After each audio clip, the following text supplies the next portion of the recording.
අයිබෝන් හැමෝටම අයිබෝන් කියලා ප්‍රාර්ථනා කරනවා. ඉතින් අද මම කතා කරන්න බලාපොරොත්තු වෙන්නේ ධර්මය හැසිරෙන්න වයසට යනකම් ඉන්න එපා කියන මාතෘකාව සම්බන්ධව මට දැනන්න හිතෙන අදහස් ටිකක් ඔයගොල්ලොත් එක්ක මේ වීඩියෝ එකෙන් බෙදා ගන්න ඕනේ කියලා මම හිතුවා. ඉතින් ඒ සම්බන්ධව තමයි අද කතා කරන්නේ. මම කියන්නනේ මුලින්ම මම පොඩි කාලේ ඉඳලා ගොඩාක් පොත් කියවපු කෙනෙක්. ඉතින් හැබැයි මීට අවුරුදු 6කට විතර කලින් ඉඳලා 2020 අවුරුද්දේ විතර ඉඳලා මම ගොඩාක් අවධානය යොමු කරේ මගේ ජීවිතේ ලොකු කාලයක් වෙන් කරේ දහම් පොතපත කියවන්න. ධර්මයේ සම්බන්ධ ලියවිච්ච පොත් කියවන්න තමයි ලොකු කාලයක් වෙන් කරේ. ඒක හරිම හම්බෙන් වෙච්ච දෙයක්. ඔයගොල්ලෝ දන්නවා ඔයගොල්ලෝ හැමෝටම මතක ඇති කොවිඩ් පීරියඩ් එක. ඒ කොවිඩ් කාල පරිච්ඡේදයේ ලොකු නිදහසක් තිබ්බනේ අපිට ගෙවල් වලට වෙලා ඉන්න. ඉතින් ඒ කාලේ අහම්බෙන් තමයි මම මේ ටීවී එක බල ඉන්නකොට channels මාරු කර කර ඉන්නකොට ඒ වෙලාවේ බෞද්ධ රූපවාහිනී නාලිකාවේ බුද්දිස් channel එකේ ඒ වෙලාවේ විකාශය වුණේ කොත්මලේ කුමාර කාශ්‍යප ස්වාමීන් වහන්සේගේ ධර්ම දේශනාවක්. ඉතින් එතකොටත් ඒ ධර්ම දේශනාවේ භාගයක් විකාශය වෙලා ඉවරයි. ඉතින් මට ඇත්තටම එදා උන්වහන්සේ දේශනා කරපු ඒ ධර්ම දේශනාව ගොඩක් පැහැදිලි වුණේ නැහැ. ඇත්තම කියනවා නම් මුකුත්ම තේරුනේ නැහැ කියලා කිව්වත් හරි. මට තාම මතකයි උන්වහන්සේ දේශනා කරේ ඇහත් රූපයත් චක්කු විඥානයත් කියන තුන එකතු වීමෙන් මේ පෙනීම කියන ක්‍රියාවලිය සිදු වෙන ආකාරය. උන්වහන්සේගේ ධර්ම දේශනා අහන බොහෝ පිරිසක් ඉන්නවා. ඉතින් යාලා දන්නවා ඇති මේ සම්බන්ධව. ඉතින් හැබැයි මට මුකුත්ම තේරුනේ නැති වුණාට මට හිතුණා එදා මේ උන්වහන්සේ දේශනා කරන ධර්ම දේශනාවේ ලොකු ගැඹුරක් තියෙනවා. ලොකු හරයක් තියෙනවා. ඉතින් මම මේක අවබෝධ කරගන්න ඕනේ. මම මේ තව ධර්ම දේශනා අහන්න ඕනේ කියලා අදහසක් මට එදා ආවා. මේට අවුරුදු 6කට කලින්. ඉතින් ඊට කලින් මම ධර්ම දේශනා අහලා තියෙනවා වෙන වෙන ස්වාමීන් වහන්සේලාගේ. ගොඩක් කාලීන ධර්ම දේශනා තමයි මම ඊට කලින් ඇහුවේ.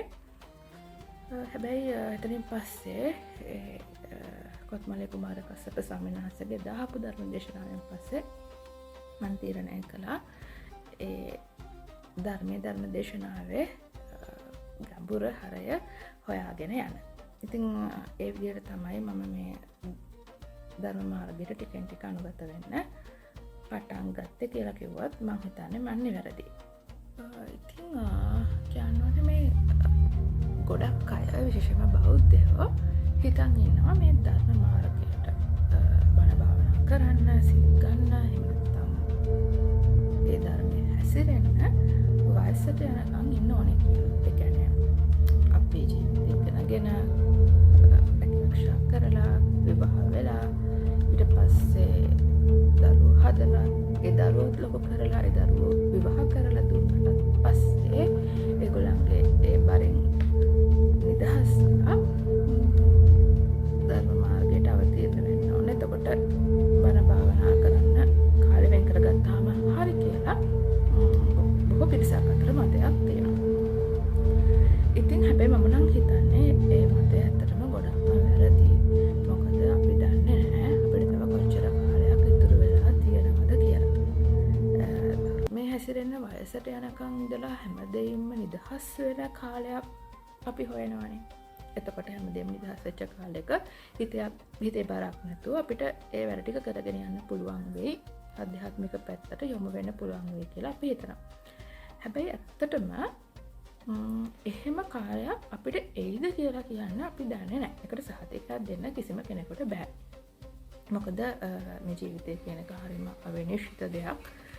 අනිත් එක දැන් අපි කොච්චර හිතුවත් වයසට යනකොට එන්න තියෙන්නේ මේ නිදහස් වෙන වගකීම් වලින් මිදෙන කාලයක් කියලා. ඇත්තටම වයෝවෘද්ධ සමය කියලා කියන්නේ අභියෝග රැසක් වෙන කාල පරිච්ඡේදයක්. මොකද ඒ අපි හැමෝම දවසින් දවස කොහොමද වයසට යනවා. වයසට යනවා කියලා කියන්නේ අපේ ඇස් පෙනීම අඩු වෙනවා, කන් ඇහෙන එක අඩු වෙනවා. එතකොට මේ ඉන්ද්‍රිය දුර්වල වෙනවා.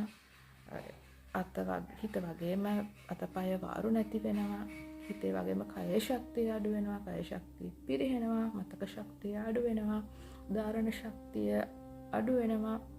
එතකොට දෙයක් අහලා ධාරණය කරගන්න පුළුවන් හැකියාව හරිම අඩුයි.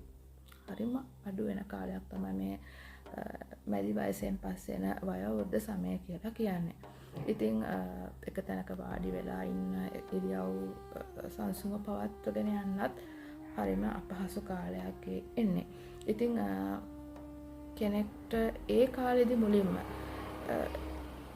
කියන්නේ කිසිම පෙර පුහුණුවක් නැතුව ජීවිතේ ධර්මය කියන එක පුහුණු කරන්නේ නැතුව වයෝවෘද්ධ සමයේදීම පළවෙනි වතාවට ධර්මයට අවතීර්ණ වුණොත් මේ යථාර්ථ ස්වභාවය, මේ තථාගත දේශනාවේ යථාර්ථ ස්වභාවය, ඒ ධර්මයේ තියෙන ගැඹුර අවබෝධ කරගන්න පුළුවන් හැකියාව හරිම අඩුයි. එහෙම පුළුවන් කටියක් ඉන්නවා. එහෙම හිතින් වගේම කයින් තමත්ම ශක්තිමත් පුද්ගලයෝ ඉන්නවා. වයසට ගියාට අර අපි කියන්නේ ඇඟෙන් වයසට ගියාට හිතෙන් වයසට ගිහින් නැහැ කියලා පුද්ගලයෝ ඉන්නවා. හරිම අතලොස්සක්. හැබැයි ගොඩක් අයට ඒක ලොකු අභියෝගයක් වෙන්න පුළුවන්. ඉතින් එහෙම අපි හිතන්නකෝ අපේ වයසට යනකන් ජීවත් වුණා කියලා, අපේ ආයුෂ බැරි වෙලාවක් තිබිලා. ඒත් අපි දන්නේ නැහැ අපි ලෙඩ වෙයිද, අපි තැන් වෙයිද, අපේ සිහි කල්පනාව හරියට තියෙයිද. දැන් අපි දැකලා තියෙනවා එක් තැන් වෙලා සිහියකටවත් නැතුව කොමා තත්ත්වයේ යන්ත්‍ර සූත්‍ර ආධාරයෙන් ගොඩ ජීවිතය අවුරුදු ගානක් ගත කරන කට්ටිය ඉන්නවා. ඉතින් මේ වගේ අවස්ථාවක් අපේ ජීවිතයට ආවොත් අපි දන්නේ නැහැ. අපි හැමෝම ප්‍රාර්ථනා කරන්නේ නැහැ එහෙම අවසන් කාලයක් අපේ ජීවිතයට එන්න කියලා. හැබැයි අපිට කියන්න බෑ. මොකද ඒක අපේ පාලනයෙන් තොරයි ඇත්තටම. ඉතින් එහෙම තත්ත්වයක් ආවොත් එහෙම කාල සීමාවකට අපිට මුහුණ දෙන්න වුණොතින් අපිට බැරි වෙනවා ඒ ධර්ම මාර්ගයේ හැසිරෙනවා කියන එකේ කරුණු සිහි මතක් කරගන්නවා කියන එක සිහියට ගන්නවා කියන එක ලොකු අභියෝගයක්. ඉතින් ඒ නිසා පරක්කු වෙන්න එපා, ප්‍රමාද වෙන්න එපා කියන එක තමයි මම ඔයගොල්ලන්ගෙන් ඉල්ලන්නේ. මේ වීඩියෝ එක කරේ ඇත්තටම ඒක කියන්නම තමයි. මොකද මම හිතන විදිහට කෙනෙක් ධර්ම මාර්ගයේ හැසිරෙන්න ඕනේ, මේ ආධ්‍යාත්මික ප්‍රතිපදාව පුරුදු කරන්න ඕනේ. හොඳම වයස මම හිතන විදිහට නම් තරුණ කාලේ. හොඳට ඇස් පේන, හොඳට කන් ඇහෙන, හොඳට අතපය වාරු තියෙන, හිතේ වගේම කයේ ශක්තිය තියෙන, ධාරණ ශක්තිය තියෙන, ඉන්ද්‍රිය ශක්තිය හොඳින් තියෙන, මතක ශක්තිය තියෙන කාලේ තමයි අපිට දෙයක් ගවේෂණය කරන්න පුළුවන් හැකියාව තියෙන, විමර්ශනශීලී හැකියාවක් තියෙන මේ තරුණ අවධිය තමයි මේ සඳහා හොඳම අවධිය. ඉතින් කිසිම දෙයක් සමහරුන්ගේ මතයක් තියෙනවා මේ විවාහ ජීවිත ඉගෙනීම රස්සාවල් කඩාකප්පල් වෙනවා. තරුණ කාලයේ ඔය දේවල් වලට යමු වුණොත් තරුණ කාලේ තියෙන ජීවිතේ විඳින්න කියලා. ජීවිතේ විඳට කමක් නැහැ.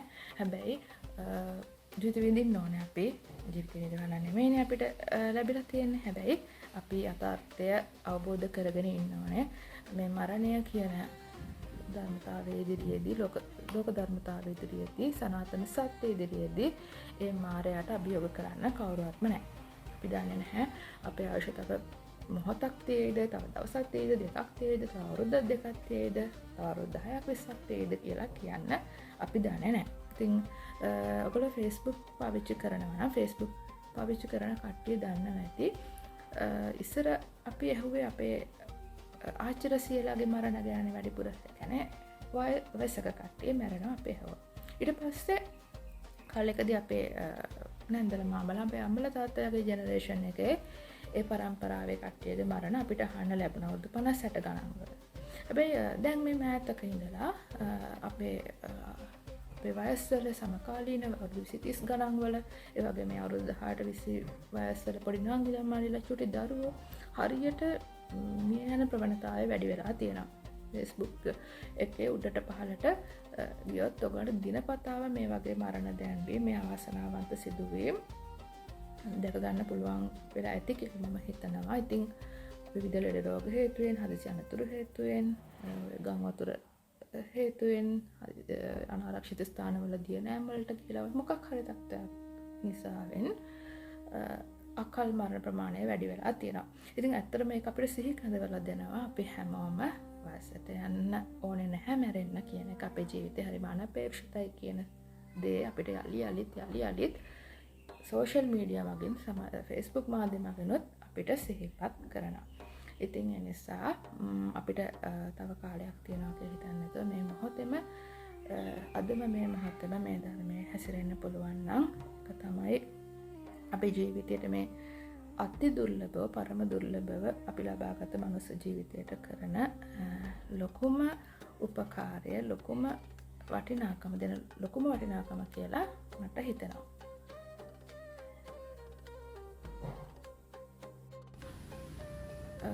ඉතින් ඒ කිව්වා වගේම බුදුදහම කියන්නේ ඕනෑම කෙනෙකුට විරුද්ධ දහමක්. කිසිම ජාති භේදයක්, ආගම් භේදයක්, කුල භේදයක්, වර්ණ භේදයක් මෙතන නැහැ. ඕනෑම කෙනෙකුට එන්න පුළුවන්, ඇවිත් බලන්න පුළුවන්, විමසන්න පුළුවන්, ප්‍රශ්න කරන්න පුළුවන්. කිව්ව පළියටම බුදුරජාණන් වහන්සේ දේශනා කරලා තියෙන විදිහටම පිළිගත යුතුයි කියලා දෙයක් නැහැ. ඕන කෙනෙකුට සැක සහිත තැන් දැනගන්න, කල්යාණ මිත්‍ර ස්වාමීන් වහන්සේලාගෙන් දැනගන්න, ප්‍රශ්න කරන්න, තව තවත් හොයා බලන්න, තමන්ගේ ඥානය මෙහෙवला තව තවත් ගැඹුරට කරුණ අධ්‍යයනය කරන්න, යෝනිසෝ මනසිකාරය කරන්න, මේ වටහාගත් දහම් කරුණ නැවත නැවත කල්පනා කරන්න, තමන්ගේම ඥාන ශක්තියෙන් මේක අවබෝධ කරගන්න අයිතිය නිදහස තියෙන ඉතාමත්ම නිදහස් දර්ශනයක්. ඉතින් මේ වීඩියෝ එක කරන්නේ ඒ හින්දා මම අයිමත් සරයක් කියනවා බෞද්ධයන්ට නෙමෙයි, ඕනෙම කෙනෙකුට කාට හරි හිතනවා නම් කවුරු හරි දෙයක් මේ වීඩියෝ එකෙන් ජීවිතයට ගන්නවා නම් ඒකම මට ඇති, ඒක ලොකු සතුටක්.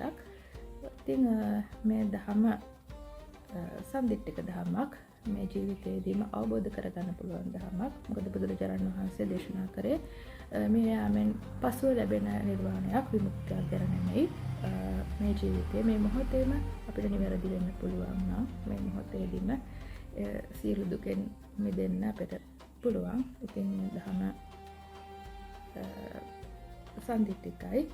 ඉතින් ඕනෙම කාලයකට වළංගුයි, අතීත වර්තමාන අනාගත තුන් කාලයටම වළංගු වෙන සදාතනික සත්‍යයක් පවතින දහමක් තමයි බුදු දහම කියලා කියන්නේ.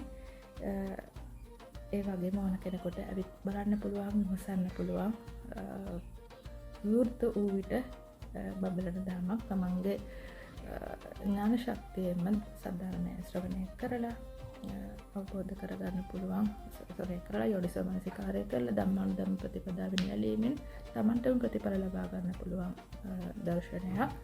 ඉතින් නුවණැත්තන්ගේ ප්‍රඥාවේ පමණට ප්‍රඥාවන්තයන් උදෙසා දේශනා කරපු දහමක්. තමන්ගේ ප්‍රඥාවේ තරමට තමන්ට මේ දහමේ මේ යථා ස්වභාවය සාක්ෂාත් කරගන්න පුළුවන් කියලා බුදුරජාණන් වහන්සේ දේශනා කරලා තියෙනවා.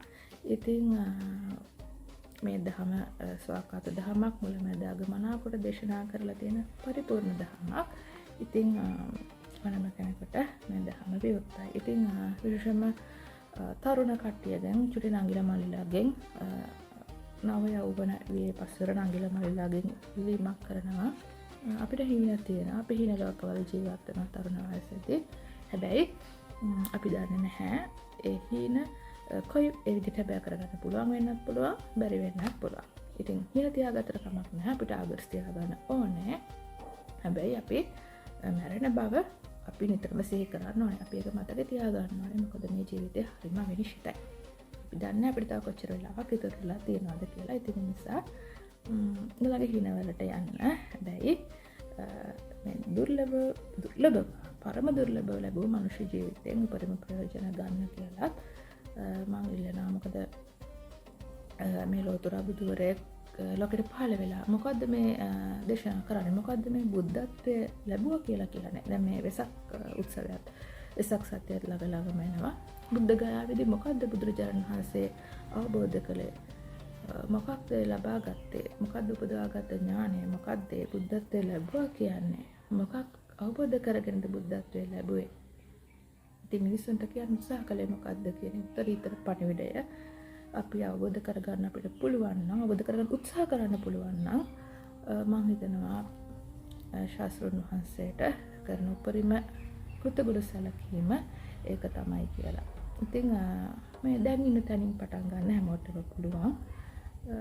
බහලකොට ඉස්සරහට යන්න ඕන. ලොකු දහම් කරුණවලට යන්න අවශ්‍ය නැහැ. ආධුනිකයෝ පටිච්චසමුප්පාද චතුරාර්ය සත්‍ය වගේ කරුණු තමන්ගේ විශේෂ තම ගෝචර නොවෙන්න පුළුවන් ආධුනිකයන්ට. ඉතින් ඒ නිසා සරල දහම් කතා, සරල දහම් කරුණු, සරල දහම් කරුණු ලියවිච්ච පොතපත තියෙනවා.